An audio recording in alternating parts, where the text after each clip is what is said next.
신고금 소총입니다. 재미있게 봐주세요. 옛날 옛적 어사 석삼이가 살았습니다.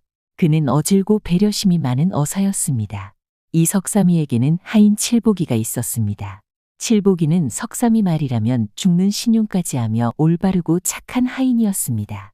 그래서 석삼이는 칠복이를 믿고 의지하였습니다. 또한 칠복이도 어질고 배려심이 많은 석삼이를 항상 존경하며 충성을 바쳐 모셨습니다. 그러니 당연히 어사 석삼이는 하인인 칠복이와 함께 서로 호흡을 맞춰 많은 사건을 해결하며 명성을 얻어가고 있었습니다. 그러던 어느 날이었습니다. 험한 산을 넘어 어떤 마을에 도착한 어사 석삼이는 마을 입구에 주저앉아 있는 한 노인을 만났습니다. 노인은 마치 행색이 거지처럼 보였습니다. 이상하게 생각한 석삼이는 그 거지 노인에게 다가가 물었습니다. 어르신, 저는 지나가는 나그네입니다. 이 마을에는 얼마 동안 사셨습니까? 거지 노인은 석삼이를 힐끔 쳐다보며 가만히 있었습니다. 갑자기 모르는 사람이 뜬금없이 물어보니 어리둥절하지 않겠습니까? 그 모습을 본 석삼이는 다시 다른 것을 물었습니다. 어르신, 이 고을은 사람이 살만합니까? 그제서야 노인은 대답하였습니다. 살만하니까 살지요. 그나저나 댁은 무슨 일로 이 시골까지 오셨길래 그런 거를 묻는 거요? 거지 노인의 목소리는 듣기 거북할 만큼 잔뜩 쉬어 있었습니다. 며칠 밥을 못 먹은 듯 힘도 많이 없어 보였습니다. 하지만 어느 마을이건 그 마을의 인심을 가장 잘 아는 사람은 거지였기에 석삼이는 계속 말을 걸었습니다. 혹시 이 마을 사또나리는 어떠신가요? 이 마을에 다른 무슨 일은 없으신가요? 노자가 넉넉하지 못해서 그렇지. 사또는 편안하지요. 이 고을의 사또가 그렇다면 백성들도 편하고 우리 같은 사람들도 거쳐 가기가 편하겠네요. 저도 갑자기 이 마을에 좀 오래 있고 싶네요. 뭔가 심리적으로 편한 느낌이 드네요. 석삼이는 무언가 노인에게서 더 자세한 이야기를 끄집어내기 위해 말로 유도하기 시작하였습니다. 그러자 노인은 석삼이 예상대로 다시 말을 하기 시작하였습니다. 편하면 뭐하겠소? 너무 순해서 그 아래 것들이 살 밭났다니까요. 석삼이는 마을에 대한 정보를 얻기 위해 거지 노인과 계속 대화를 나눴습니다.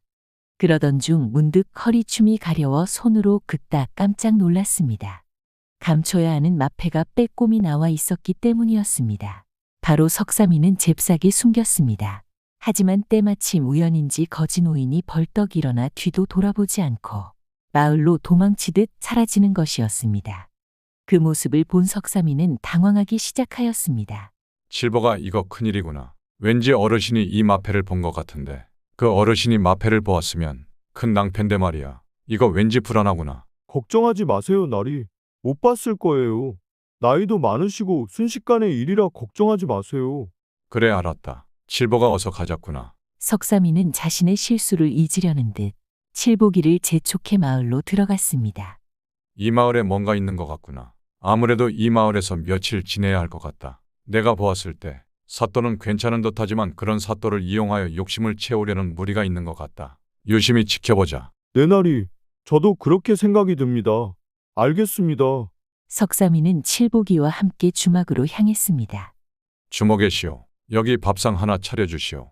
나리, 소인만 배가 고픈 줄 알았는데 알고 보니 나리께서도 시장하신가 보군요. 애끼 이놈, 어디 너만 사람이더냐. 배가 고팠던 두 사람인지라 밥상은 금방 동이 나고 말았습니다. 저녁을 먹은 하인 칠보기는 마을에 대한 정보를 얻기 위해 밖으로 나갔습니다. 방에 혼자 남은 석삼이는 자꾸 마을 입구에서 보았던 거지 노인이 떠올랐습니다. 그리고 계속 불안한 생각이 들었습니다. 그 거지가 자기의 마패를 보았을지도 모른다는 생각이 들었기 때문이었습니다. 하지만 지금은 이 마을 사정을 살피는 게 더 중요했습니다. 그래서 칠보기가 잘 알아오기만을 기다리고 있었습니다.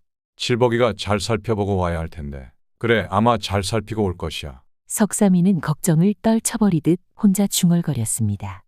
그 후 칠보기는 한밤중이 되어서야 돌아왔습니다. 칠보기를 본 석삼이는 궁금해서 바로 물어보았습니다. 칠보가 좀 알아왔느냐? 석삼이가 묻자 칠보기는 자신만만한 얼굴로 가슴을 탕탕 치며 말했습니다. 얼마나 자신감이 차 있길래 약간 얼굴이 상기된 표정이었습니다. 그럼요, 이 소인이 어디 하루 이틀 해보는 일입니까? 아직도 이 칠복이에 대한 신뢰가 없으신 것입니까? 녀석 큰 소리는. 내가 왜 너를 모르겠냐 그래 뭘 알아왔느냐. 칠복이는 잠시 숨을 고른 후 밖에서 듣고 온 얘기를 차근차근 말했습니다. 이곳에는 먹새라고 하는 이름난 옷감 장수가 있다고 합니다. 그 사람은 돈이 많기로 유명한데 이 근방에서 그보다 돈이 많은 사람은 없다고 할 정도랍니다. 그래 그럼 그 옷감 장사를 한다는 먹새의 집에는 가봤느냐. 물론입니다. 그 집 머슴하고 이야기까지 나눴습니다. 하여튼 그 머슴의 말에 의하면 먹새는 5만 양이란 큰돈을 집어 어딘가에 감춰 두었다고 했습니다. 석삼이는 깜짝 놀라 되물었습니다. 5만 양이라고 했느냐. 네, 그렇다고 합니다. 이상하구나. 왜 자기 돈인데 감춰뒀단 말이냐. 칠복이는 이야기를 더 들어보라는 듯이 서둘러 말을 이었습니다. 거기에는 그럴 만한 이유가 있습니다. 먹새에게는 2명의 사촌이 일을 돕고 있는데 먹새는 그 사촌들을 전혀 믿지 않는다고 합니다. 그래서 그 사촌 2사람은 처음에는 일을 성실하게 돌봐주었으나 오랜 시간이 지나자 차츰 재산에 대한 욕심이 생기기 시작했답니다. 게다가 먹새에게는 아들이 없었으므로 가업을 물려받으려고 서로 싸움을 하게 되었던 것이지요. 석삼이는 의외로 자세히 알아온 칠복이를 기특하게 쳐다본 후 다시 물었습니다. 그래 역시 칠복이가 잘 알아왔구나. 사촌들의 이름은 무엇이더냐. 한 사람은 길구이고 또 한 사람은 성구인데 길구에게는 아들이 그리고 성구에게는 딸이 하나 있답니다. 게다가 그때 먹새의 이복동생인 민식이까지 나타나서 재산을 둘러싼 삼파전이 벌어졌다고 합니다. 그렇구나. 정말 보이지 않는 암투가 계속되었겠군. 그랬다고 합니다. 사람들도 누가 재산을 물려받을지 심심찮게 얘기를 하고 있는데 그러던 어느 날 먹새가 갑자기 죽었다고 합니다. 먹새가 갑자기 죽으니 사람들의 관심은 누가 그의 재산을 차지할 것인가? 하고 야단이었다고 합니다. 칠복이의 이야기를 가만히 듣고 있던 석삼이가 다시 물었습니다. 그렇다면 관아에서는 이를 어찌 처리하였다고 하더냐. 관아에서는 사촌 2사람을 용의자로 지목하고 조사를 했다고 합니다. 조사 결과 사건이 나던 당시 길구는 몸살로 열이 심해서 집에 누워 있었고 성구는 주막을 돌아다니며 술을 마신 것으로 나타났습니다. 증인들을 불러 신문에 보니 길구는 병으로 방에서 나오지 못한 것이 사실로 밝혀졌지만 이상하게도 성구의 행적은 밝혀지지가 않아 관아는 성구를 범인으로 단정했다고 합니다. 성구도 죄를 인정했다더냐. 성구는 끝까지 자기가 죽이지 않았다고 부인했다고 합니다. 그 말을 들은 석삼이가 고개를 끄덕였습니다. 아무리 자기가 죽이지 않았다고 하더라도 그 시간에 무엇을 하고 있었는지 증명할 수 있는 게 없다면 틀림없이 곤욕을 당했을 것이 분명했습니다. 그 뒤 성구는 어찌 되었다더냐. 관아에서 멀리 귀향을 보냈다고 합니다. 들리는 소문으로는 성구는 귀향지에 도착한 후 죽었다고 합니다. 하지만 정확하지는 않습니다. 그 후 이 사건은 차츰 사람들 머릿속에서 잊혀진 채 7년이 지났답니다.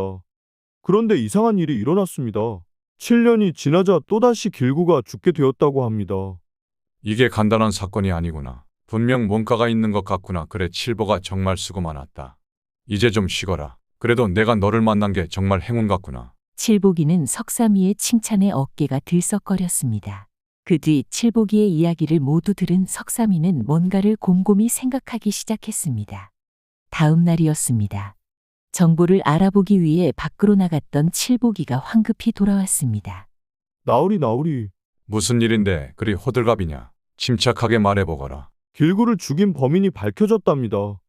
그래 예상보다 쉽게 결말이 났구나. 그런데 범인이 누구라더냐. 성구의 외동딸이었다고 합니다. 죽은 성구의 딸 말이냐. 그렇습니다. 어제 포졸들이 그 처녀의 방을 뒤졌는데 증거를 발견했다고 합니다. 그렇다면 사건은 일단 끝난 셈이로군. 네, 그렇습니다. 고개를 끄덕이던 석삼이가 생각난 것이 있는 듯 칠복이에게 물었습니다. 그런데 먹새가 숨겼다는 5만 양은 어찌 되었다더냐. 글쎄요, 행박은 아직도 모르고 그저 사람들 입에서만 오르내릴 뿐이랍니다. 하긴 죽은 먹새만 알고 있겠지. 석삼이는 어둠이 깔리는 밖을 바라보며 조용히 중얼거렸습니다. 밤이 깊어 석삼이가 소등하고 잠자리에 들었을 무렵이었습니다. 문 밖에서 부스럭하는 인기척이 들렸습니다. 그러더니 문틈으로 쪽지 하나가 들어왔습니다. 갑자기 쪽지 하나가 들어오니 석삼이는 의아해하였습니다. 누구냐? 석삼이는 급히 문을 열고 밖을 살폈지만 아무도 찾을 수가 없었습니다. 방문을 닫은 석삼이는 서둘러 불을 밝히고 쪽지를 펴보았습니다. 쪽지에는 이렇게 쓰여 있었습니다. 암행어사님께 귀하신 어른께 이토록 무례한 글을 올리게 되어 죄송스럽게 생각합니다. 다름이 아니고 이번에 발생한 길구 사건의 성구의 딸이 범인으로 억울하게 누명을 썼기에 살펴주실 것을 간청합니다. 저는 죽은 성구의 원한을 알고 또 그 딸이 원통하게 죄를 뒤집었었다는 얘기를 듣고 감히 어사님께 아뢰옵니다. 살피시어 은총을 베풀어 주십시오. 쪽지를 다 읽고 난 석삼이는 무언가 곰곰이 생각을 하더니 고개를 끄덕이며 칠보기를 불렀습니다. 칠보가 자고 있느냐? 어서 내 방에 좀 오너라. 무슨 일이십니까, 나리?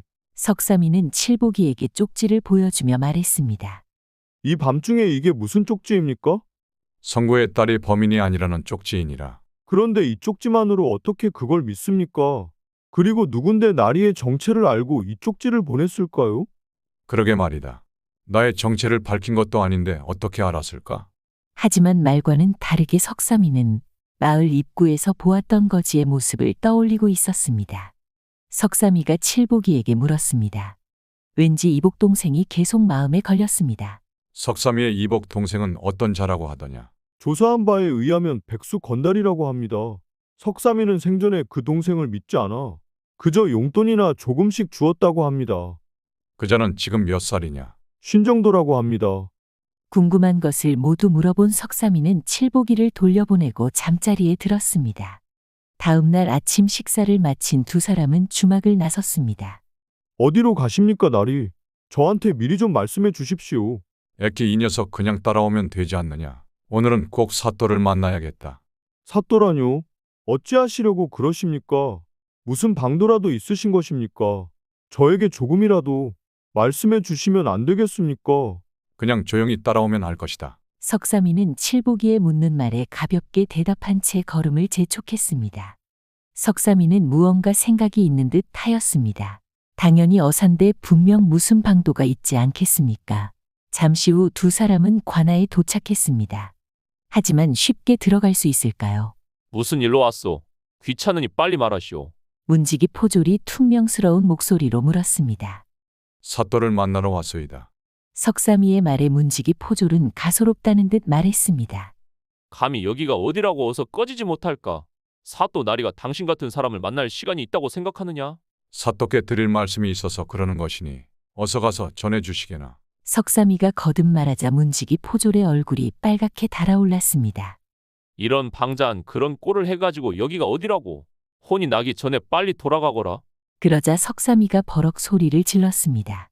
냉큼 안내하지 못할까? 나중에 후회하기 싫으면 어서 안내하거라. 비록 초라하긴 했으나 위험 있는 석삼이의 호령에 문지기 포졸은 그만 기세가 꺾였습니다. 도대체 당신 누구요? 누구길래 이런 자신감이 있는 것이오? 이때였습니다. 멀리서 포졸 한 명이 달려오며 사또 오신다 어서 비켜라 하며 소리쳤습니다. 그 말을 들은 석삼이가 마침 잘됐다고 생각하고 사또에게 다가왔습니다. 사또 나리, 관아로 들어가려던 사또는 행색이 초라한 선비가 자신을 부르자 의아한 얼굴로 쳐다봤습니다. 누구신데 나를 부르시오? 사또 나리 제가 드릴 말씀이 있습니다. 이번에 중대한 사건의 용의자가 잡혔다고 들었습니다. 그렇소. 그런데 그게 당신과 무슨 상관이오? 그 용의자는 범인이 아닙니다. 엉뚱한 사람이 누명을 쓴 것입니다. 그 말을 들은 사또는 깜짝 놀랐습니다. 도대체 무슨 근거로 그런 말을 하시오? 근거는 나중에 말씀드리겠습니다. 그리고 제가 반드시 진범을 잡겠습니다. 당신에게 그런 능력이 있겠소? 만약 잡지 못하면 어쩌겠소? 제 목숨을 걸겠습니다. 내일 아침까지 꼭 잡아드리겠습니다. 사또는 진지하게 말하는 석삼이의 얼굴을 가만히 쳐다보았습니다. 행색은 초라하지만 당당한 것이 한번 믿어도 좋을 것 같았습니다. 좋소이다. 하지만 그 말을 어찌 믿겠소? 무슨 담보라도 있어야 되지 않겠소? 그러자 석삼이가 칠보기를 가리키며 말했습니다. 여기 제 하인을 성구의 딸 대신 가둬두고 그 아가씨를 풀어주십시오. 그리고 똑똑한 포졸 한 명만 제게 부탁합니다. 성구의 딸을 놓아달라고. 그게 무슨 소리요? 네, 그래야만 진짜 범인을 잡을 수 있습니다. 사또는 한참을 생각한 끝에 허락했습니다. 좋소. 한번 속는 셈 치고 믿어보기로 하지. 대신 기한은 내일 아침까지요. 네 사또, 실망시켜드리지 않겠습니다. 석삼이는 포졸을 데리고 관할을 나섰습니다. 그리고는 포졸에게 자신의 작전을 이야기해 주었습니다. 이야기를 다 들은 포졸은 고개를 끄덕이고 나서 어디론가 사라졌습니다. 포졸이 향한 곳은 석삼이의 집이었는데 포졸은 민구를 보자마자 다짜고짜 이렇게 말했습니다. 내가 다 듣고 왔소. 자네가 범인이라던데. 민구는 갑작스러운 추궁에 깜짝 놀랐습니다. 하지만 이내 정신을 차리고 말했습니다. 그게 무슨 얼토당토하는 말이요. 갑자기 찾아오셔서 왜 그러시는 거요? 어제 잡혀온 성구의 딸이 자네가 범인이라고 자백했네? 아니면 자기 목을 내놓겠다고 약속까지 했소. 아니, 그걸 말이라고 합니까? 그 애가 거짓말을 해도 유분수지 무고한 나를 모함하다니. 모함이라고 시침이 떼지 마라. 잡히기 전날 밤 당신과 함께 있었다던데. 포졸의 말에 민구는 펄쩍 뛰며 소리쳤습니다. 허참 무슨 근거로 그런 말을 함부로 하시오. 정말 기가 막히는군. 그야 성구의 딸이 그렇게 자백했으니 그보다 더 확실한 증거가 어디 있겠느냐? 말도 안 되는 소리 그만하시오. 계속 그러시면 저도 가만히 있지 않겠소. 민구는 거침없이 말을 했습니다. 모나잔소 지아비가 차지하지 못한 재산이니까 길구가 있음 차지할 수 없다 하여 그 앙큼한 것이 머리를 써서 범죄를 저질렀을 게 분명하오. 당신이 저자를 속였던 것이 아닌가? 먹새가 감춰둔 돈을 훔쳐서 같이 도망가자고 수작을 부렸을지 모르지. 내가 돈에 욕심이 있었으면 지금까지 백수로 살았겠소.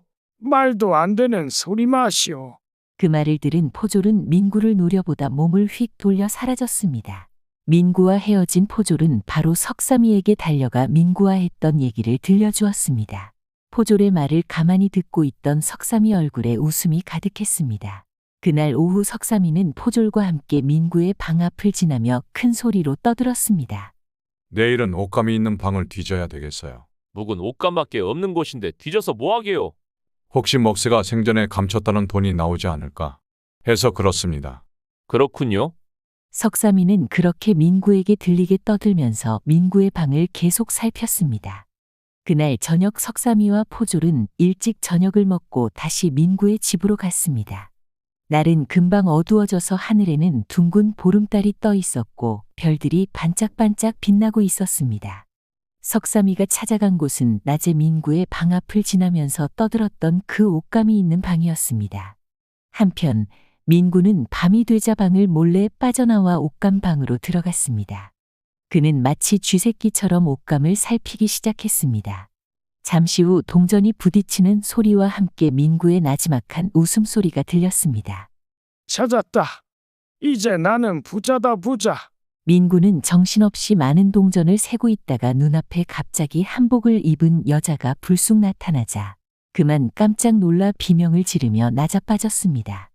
나쁜 놈 내 아버지와 삼촌까지 죽이고 이제는 나까지 누명을 씌운 네가 무사할 줄 알았더냐? 이제 보니 성구의 딸이었군.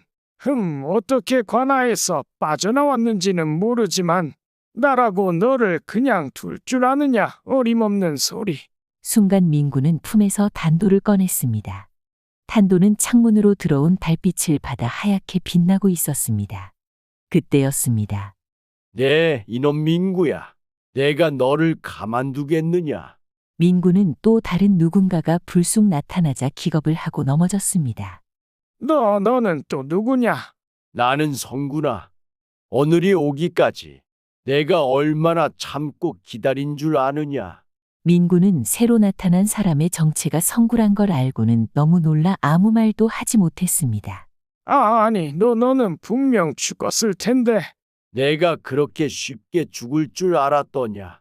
성구의 머리카락은 온통 헝클어져 있었고 얼굴은 도깨비처럼 일그러진 채였습니다. 그는 석삼이가 마을 입구에서 만난 거지 노인이었습니다. 그때 고함 소리 함께 문이 덜컥 열렸습니다. 옷감방으로 뛰어들어온 것은 바로 포졸과 석삼이었습니다. 포졸은 즉시 민구를 포박하였습니다. 아버지, 내 딸아 보고 싶었다. 이게 얼마만이냐 그동안 옥에서 얼마나 힘들었냐? 민구가 체포되자 그제야 두 부녀는 서로를 껴안고 한없이 울었습니다.